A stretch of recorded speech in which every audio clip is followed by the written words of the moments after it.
Selamat siang pemirsa, kembali lagi dengan saya Nafisa Hela Putri dalam 5 Minutes. Selama beberapa menit ke depan, kami akan menghadirkan beberapa berita yang telah kami rangkum khusus untuk Anda.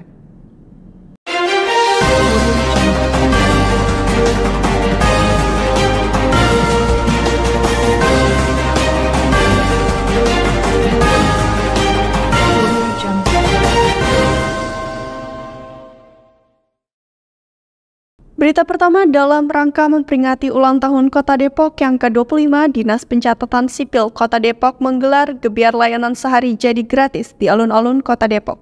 Kegiatan ini dilakukan untuk mempermudah masyarakat mendapat layanan secara langsung. Sabtu 28 April 2024, dalam rangka memperingati ulang tahun Kota Depok yang ke-25, Dinas Pencatatan Sipil Kota Depok menggelar gebiar layanan sehari jadi gratis di alun-alun Kota Depok.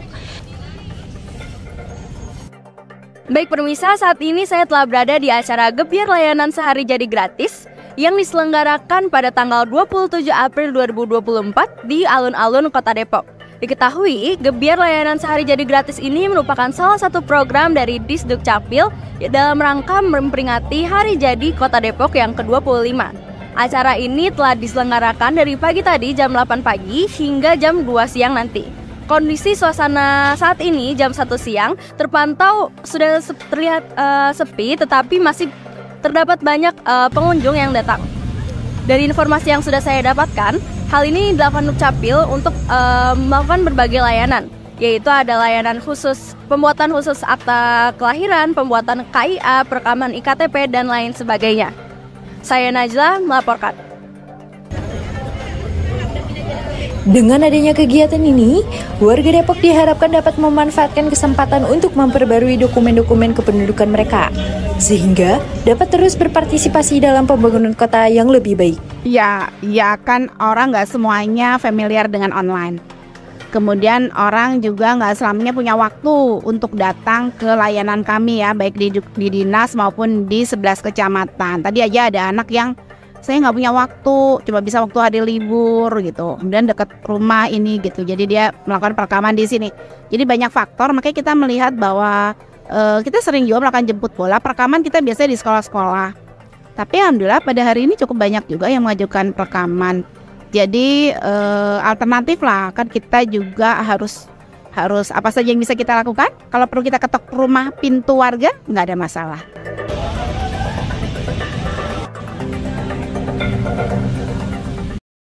Beralih ke berita selanjutnya, meski Timnas gagal ke final Piala Asia usia 23 tahun, ribuan supporter Timnas tetap antusias nonton bareng di Stadion Gelora Bung Karno, GBK, pada Senin malam yang diselenggarakan oleh PSSI.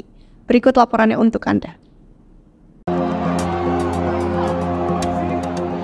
Beginilah suasana nonton bareng pertandingan final Piala Asia U23 antara Timnas Indonesia melawan Uzbekistan di Stadion Gelora Bung Karno pada Senin 29 Maret 2024. Ribuan supporter memenuhi area GBK dengan aksesoris Timnas Indonesia. Para supporter sangat antusias menyuarakan berbagai macam gebrakan yang penuh semangat.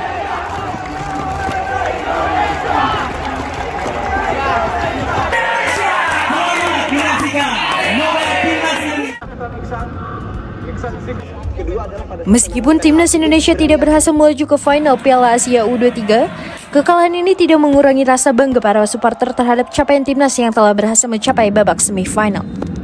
Suasananya keren banget, ramai, antusiasme masyarakat Indonesia buat terhadap sepak bola Indonesia ya, khususnya dukung untuk Olimpiade Paris itu luar biasa sangat. Harapannya semoga mainnya lebih tenang lagi untuk next game di 2 Mei.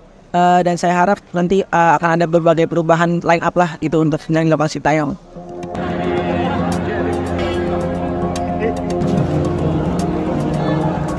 Pemirsa, dalam konferensi pers yang diadakan di markas tim kemenangan 03, Mahfud MD mengucapkan selamat bertugas kepada Presiden terpilih Prabowo Subianto dan Gibran Rakabuming. Usai Mahkamah Konstitusi menolak permohonan sengketa hasil pemilu 2024. Diketahui setelah keputusan sidang, MK menolak gugatan sengketa hasil pemilihan presiden 2024 yang diajukan paslon 01 dan paslon 03. Mahfud MD menyampaikan selamat bertugas kepada Presiden Prabowo Subianto dan Gibran Rakabuming sebagai pemenang dalam pemilu 2024. Dalam jumpa pers yang dilakukan pada Senin 22 April 2024 di Jalan Teguh Umar nomor 9 Menteng, Jakarta. Baik, oleh sebab itu harus kita secara sportif menerima putusan Mahkamah Konstitusi ini. Dan Mas Ganjar dan saya tadi di MK juga sudah menyatakan ya menerima putusan ini dengan lapang dada dan mengucapkan selamat kepada Pak Prabowo dan atas putusan hari ini dan selamat bertugas. Mudah-mudahan negara ini semakin baik. Nah, itu pernyataan yang paling penting dari kami menerima putusan ini dan mengucapkan selamat bekerja dan mari kita jaga negara ini dengan sebaiknya.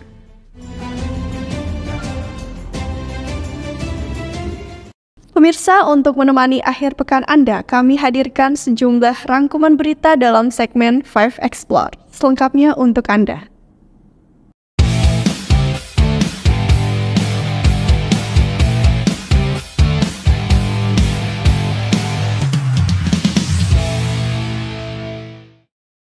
Dijuluki buah emas karena memiliki berbagai kegunaan, tanaman pala semakin banyak dibudidayakan di wilayah Kabupaten Bogor.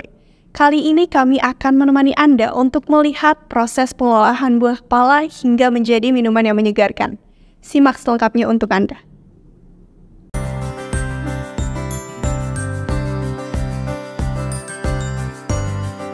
Di tengah hamparan hijaunya Dramaga, terbentang tanah subur seluas 2 hektar yang menjadi saksi bisu kemakmuran tumbuhnya buah pala. Di Kabupaten Bogor, Kecamatan Ciberem, Desa Petir, tersimpan kekayaan sumber daya alam pertanian yang melimpah. Kabupaten Bogor memiliki sejuta sumber daya alam yang dapat dimanfaatkan. Salah satunya yaitu adalah buah pala. Saat ini saya sedang berada di salah satu kebun buah pala yang ada di Kota Bogor, tepatnya berada di Kampung Ciberem, Kecamatan Dramaga. Luasnya sekitar 2 hektar milik Pak Ateng. Di sini saya ingin memperdalam bagaimana sih caranya untuk membudidayakan tanaman buah pala ini. Sekarang saya akan mengajak pemirsa semua untuk mengikuti saya menjelajahi kebun buah pala milik Pak Ateng. Yuk ikuti terus.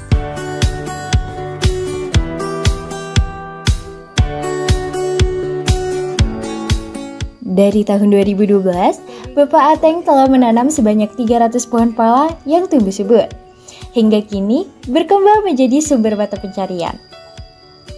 Kebun milik Bapak Ateng ini bukan hanya sekedar lahan pertanian, tetapi juga menjadi pusat kehidupan bagi 3 orang pekerja yang membantu mengelola kebun milik Bapak Ateng. Pala itu nggak ada musimnya. Makin tua dia makin banyak buahnya. Sampai ada yang umur 250 tahun itu di sekitar sini dong. Itu makin produknya makin banyak gitu. Memang satu rempah yang komoditas dunia ya. Komoditas dunia. Jadi nggak ada sistem turunnya gitu. Naik iya. Biasa fluktuasi tapi tetap harganya itu ekonomis gitu, tetap mahal kalau dibanding dengan tambahan lain dan sebagainya. Pada dasarnya, tanaman buah pala sangatlah mudah untuk ditanam dan dirawat. Dengan kelembapan tanah yang bagus dan mendapatkan curah hujan yang cukup dengan penyinaran matahari yang memadai, maka akan menghasilkan buah pala dengan kualitas terbaik. Dalam perawatan pohon pala, Bapak Ateng menggunakan pupuk organik yang berasal dari daun pohon petai yang membusuk agar tumbuh subur. Hal ini terjadi secara alamiah. Nggak ada yang sulit ya, kalau pala dilempar aja hidup. Di air pun hidup dia. Oh iya, ini yang bisa panen petik deh. Ini Itu udah bisa panen. Lagi masih muda, tua. Oh, ini berarti buah pala yang masih muda. Kalau yang udah tua itu gimana Pak? Dilihat. Tak lengkap rasanya, setelah memetik buah, tidak langsung mencicipi rasa buah pala ini. Oke, baik pemirsa, saat ini saya akan mencoba buah pala yang masih muda, tapi ini katanya udah bisa dimakan. Oke, kita coba dulu ya. Untuk teksturnya sih dia masih agak keras karena ya masih muda ya.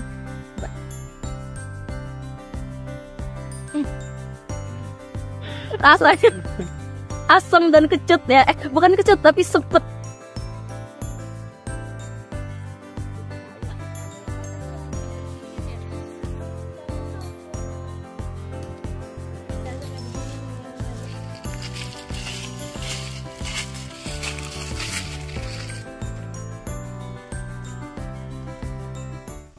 Nah pemirsa, setelah tadi kita udah memanen buah pala di kebun buah palanya langsung, sekarang kita akan mengelola buah pala yang tadi udah kita panen di Indira House yang letaknya ini tidak jauh dari kebun buah pala yang tadi kita kunjungi.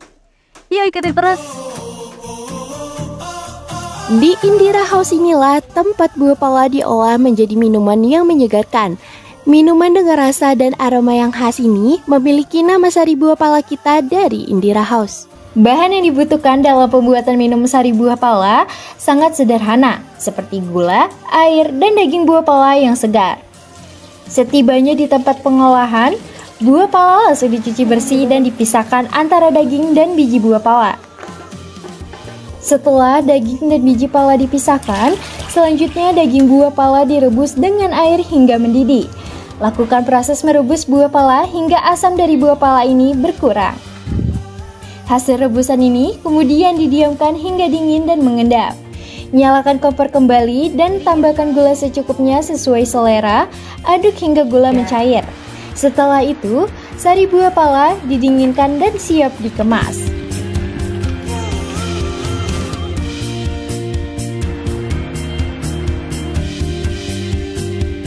Warnanya jadinya kuning keemasan gitu ya Pak. Iya, bagus ya. Iya, bagus banget. Ini mungkin karena dari gulanya juga, dari ya pendapannya juga ya. Iya, betul.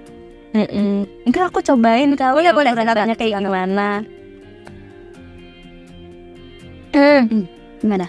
Rasanya tuh asam, kayak asam khas dari palanya. Tapi juga manis, tapi manisnya itu nggak yang over juga gitu loh. Jadi masih balance yang saling melengkapkan sama lain itu dari asam dan manisnya. Harum buah palanya. Iya, ini harum banget. Terus jadi kayak ngerasa seger gitu loh di tenggorokan. Minuman buah sari pala yang sudah dikemas siap untuk dipasarkan ke sekitaran Jabodetabek hingga ke luar negeri.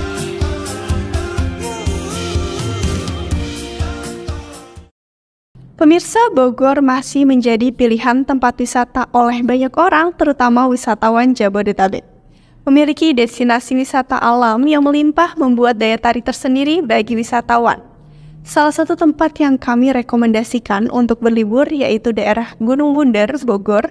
Berikut kami sajikan untuk Anda.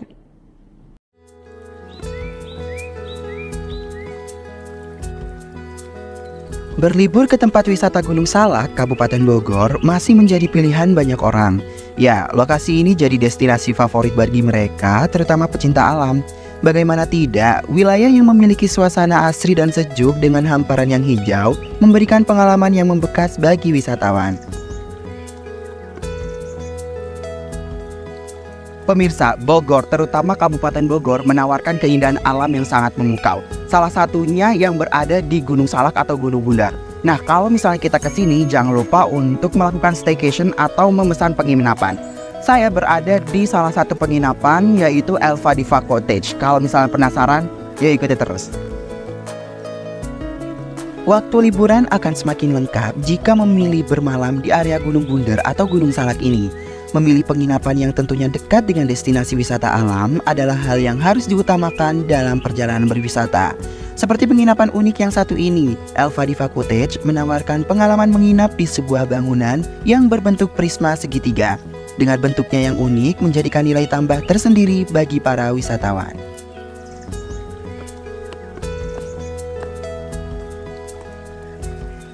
Nah, jadi sistem penamaan yang ada di staycation ini memakai nama-nama bunga. Di sini tuh ada edelweiss, ada dahlia, dan ada lain-lain. Hari ini saya mendapatkan kamar yang bernama Dahlia. Jadi untuk mengetahui apa saja sih fasilitas yang ada di dalamnya, yuk ikutin terus. Bangunan penginapan Elva Diva Cottage berbahan dasar kayu, memberikan suasana yang alami dan elegan membuat para wisatawan betah untuk menginap di sini. Setiap kamar memiliki fasilitas 2 lantai. Di lantai 1 terdapat 1 kamar tidur, televisi, meja, dapur yang tentunya lengkap dengan peralatan masaknya, dan terdapat 1 kamar mandi. Di lantai 2 terdapat 1 kamar tidur yang besar. Penginapan ini dapat menampung hingga 6 orang. Wah, penginapan yang menjadi impian semua wisatawan bukan? Tak jauh dari penginapan Elva Diva Cottage, kita dapat menikmati destinasi wisata alam seperti Curug yang sangat dicari bagi pecinta alam.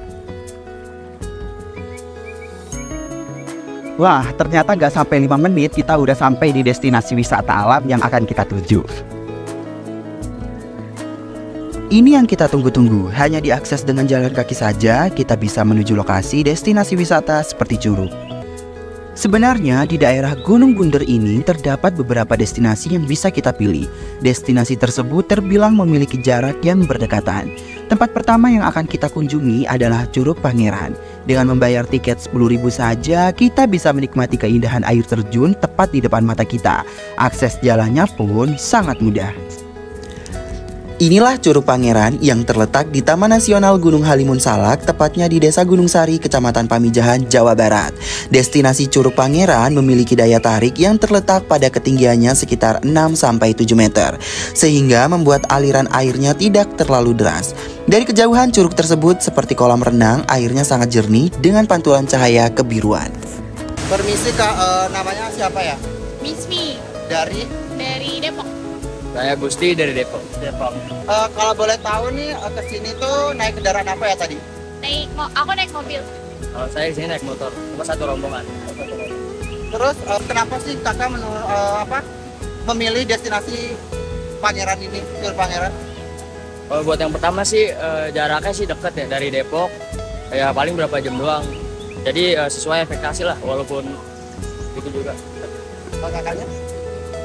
Ya kan emang acara keluarga juga ada kan, terus pas banget tempat vilanya sama emang deket juga, jadi emang jadi di sini bareng-bareng keluarga. Terus gimana menurut kakaknya destinasi wisata ini? Baru pertama kali kesini, soalnya bagus banget, tapi airnya dingin banget. First time sih kayaknya bagus lah, semuanya sesuai ekspektasi lah, dari rumah juga, wah kayaknya Curug Pangeran kayak gitu. Keindahan air terjun yang memukau menjadikan tempat ini cocok sebagai tempat bersuah foto. Terlihat dari spot yang alami yakni bebatuan, latar belakang tanaman hijau dan air terjun. Tak jauh dari Curug Pangeran, ada satu tempat yang wajib Anda kunjungi. Ya, Balong Endah. Walaupun tempatnya tidak jauh, tentu Balong Endah memiliki ciri khasnya tersendiri. Setelah dari Curug Pangeran, ini ada destinasi wisata alam yang juga cocok atau rekomendasi buat kalian kalau misalnya ke daerah Gunung Salak. Namanya adalah Balong Endah. Di sini tuh lebih banyak kolam-kolam sehingga kita bisa berenang lebih leluasa. Coba kita masuk. Berbeda dengan destinasi Curug Pangeran, nama Balong Endah diambil dari kata balong yang artinya kolam dan endah yang artinya indah. Jadi kalau digabungkan, tempat ini memiliki arti sebagai kolam yang indah. Bentuknya yang menyerupai kolam, Balong Endah cocok digunakan untuk berenang. Memiliki batuan yang menyusun sehingga air terlihat mengalir dengan sangat indah. Nah, di Balong Endah ini selain bermain air, kita dapat melakukan camping di lahan yang disediakan. Udara yang sejuk disertai pemandangan yang hijau terlihat dari penginapan Elva Diva Cottage. Suasana seperti inilah yang cocok untuk menyantap minuman hangat. Itu dia tadi eksplorasi wisata oleh Fav Explore. Gimana nih, apakah kalian tertarik menjadikan Gunung Bunder sebagai rencana untuk liburanmu? Pemirsa, selain menjadi tempat wisata dan kuliner, Kota Bogor juga menjadi pusat pelestarian budaya. Salah satunya adalah budaya Sunda di Kampung Sindang Barang. Berikut kami sajikan eksplor kebudayaan Sunda oleh rekan kami.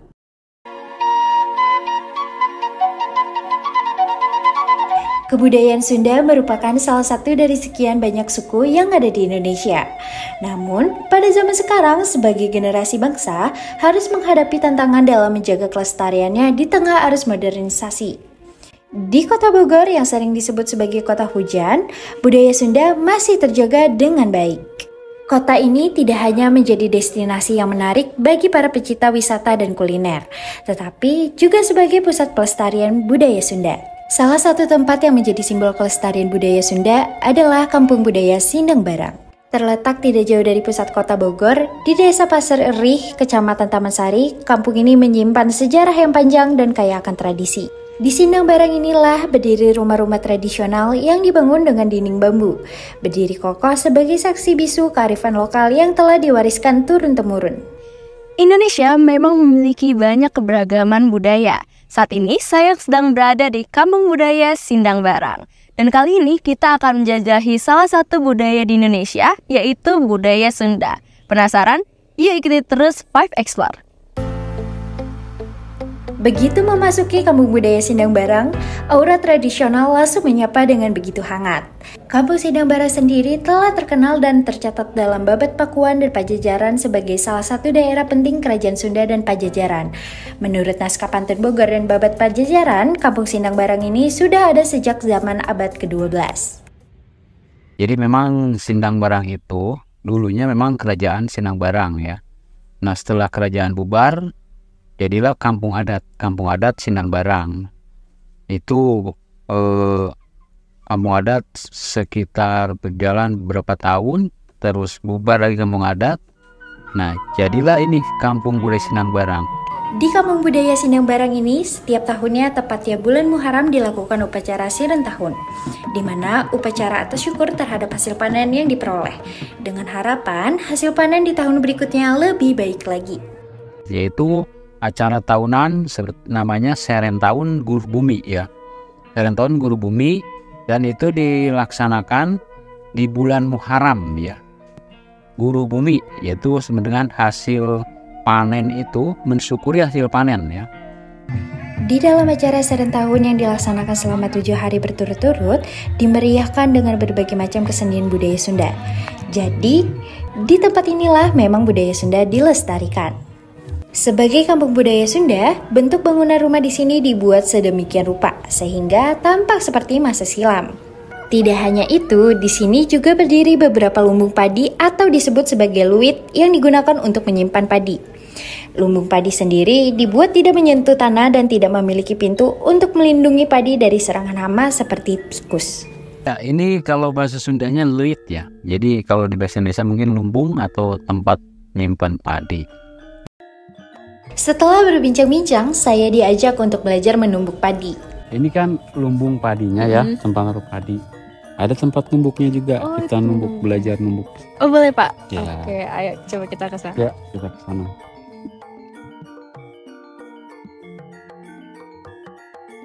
Tempat untuk menumbuk padi disebut halu dan lisung yang terbuat dari kayu ki besi. Kayu ki besi sendiri merupakan kayu yang diambil dari daerah pegunungan. Di lisung, tangkap padi dipisahkan dari gabahnya kemudian ditampi. Setelah itu, gabah ditumbuk kembali hingga menjadi beras. Terus kesiniin. Oh ini hasilnya jadinya ya? Ya, baru gabah. Nah di sini gabah ditumbuk lagi. Di sini jadi berasnya. Oh, posisinya kan gitu. Tuh agak miring. Jadi bukan numbuk padinya. Jadi lebih ke ini, ke sini. Ngupas. Oh di sampingnya aja gitu ya Pak? Iya, ngupas. Diiram aja. Di Kampung Budaya Sindang Barang, saya tidak hanya belajar menumbuk padi, tetapi berkesempatan juga untuk mencoba permainan tradisional. Ternyata di Kampung Budaya Sindang Barang, permainan tradisional seperti enggrang dan bakyak masih dilestarikan. Kali ini, saya akan mencoba belajar bermain enggrang. Dengan keunikannya dan budaya masih kental, Kampung Budaya Sindang Barang menjadi tempat yang tepat untuk mempelajari dan melestarikan budaya Sunda. Nah, itu dia keseruan kita di Kampung Budaya Sindang Barang. Di sini kita belajar kalau budaya itu memang harus dilestarikan untuk generasi kita selanjutnya. Saya Najla, sampai jumpa di 5 Explore selanjutnya.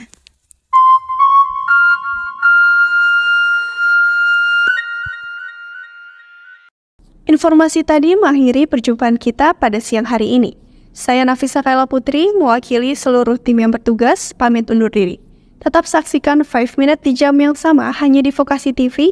Selamat siang, selamat beraktivitas, dan sampai jumpa.